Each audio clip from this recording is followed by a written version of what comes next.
New शहीद रानी मोहतरमा बेनज़ीर भुट्टो सदर आसफ अली ज़रदारी न्याणी आसफा भुट्टो ज़रदारी क़ौमी असेंबली जी मेंबर तौर पघार अलाउंस न वठण जो फैसलो करे छॾियो। आसफा भुट्टो ज़रदारी तरफ़ां क़ौमी असेंबली जे सेक्रेटरी खे ख़त में चयो त MNA तौर हू पघार या अलाउंस न वठंदे। हुन चयो त जेकॾहिं पघार या अलाउंस जारी कया विया आहिनि त रद्द कया वञनि। अहम ख़बर नाज़रीन अवां सां शेयर कयूं पिया। शहीद राणी मोहतरमा बेनज़ीर भुट्टो सदर आसफ अली ज़रदारी जी न्याणी आसफा भुट्टो ज़रदारी क़ौमी असेंबली जी मेंबर तौर पघार अलाउंस न वठण जो फैसलो करे छॾियो आहे। आसफा भुट्टो ज़रदारी तरफ़ां क़ौमी असेंबली जे सेक्रेटरी खे ख़त में चयो वियो आहे त MNA तौर हूअ पघार या अलाउंस न वठंदी। इन ख़बर जा वधीक अपडेट्स मालूम करण लाइ असां राब्तो कयो आहे इस्लामाबाद में सीनियर सहाफ़ी तजिज़िये निगार सिद्दीक़ साजिद सां।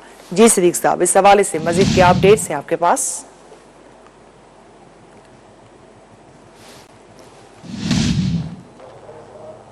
सिद्दीक़ साहब, मेरी आवाज आ रही है? आसफा भुट्टो ने जो ये खत लिखा है सेक्रेटरी को, कौमी असेंबली के सेक्रेटरी को, इस हवाले से मजीद क्या अपडेट्स हैं आपके पास? जी निदा, ये आसफा भुट्टो ज़रदारी ने सेक्रेटरी जनरल कौमी असेंबली ताहिर हुसैन के नाम एक खत लिखा है जिसमें उन्होंने अपनी बतौर MNA जो तनख्वाह और मराहत हैं वो ना लेने का ऐलान किया है।